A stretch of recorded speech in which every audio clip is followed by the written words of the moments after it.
Hey guys, and welcome back to this channel. In this video, I'll be showing you guys how you can unlock the Treasure Voyage quest and how you can also unlock the gold like furnitures in Heartopia. So you'll need to reach level 40 of the DG member, and you're just going to talk to either Naughty or Cassie, and then select the Treasure Voyage one.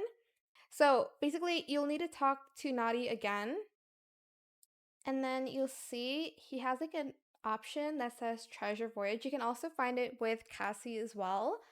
So here you can either sail once or sail 10 times. So I tried sailing once. I think I got like a gold, like I think I got gold something. I don't remember what it's called. I got like just that, like this gold fragment, but you can sail until you get furniture. It's very hard to get it though.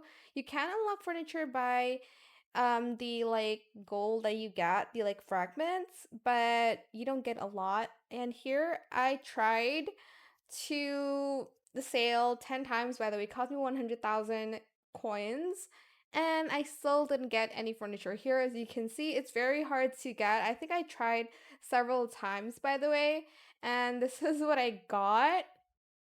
Anyways, you're just going to head to Annie and you're just going to talk about it a little bit, and she's going to give you 10,000 gold coins back if you did only use 10,000 gold coins. But that is it. I hope it was helpful for you guys. Don't forget to like, comment, share, and also subscribe to this channel if you haven't done that already. Thank you so much for watching. Bye.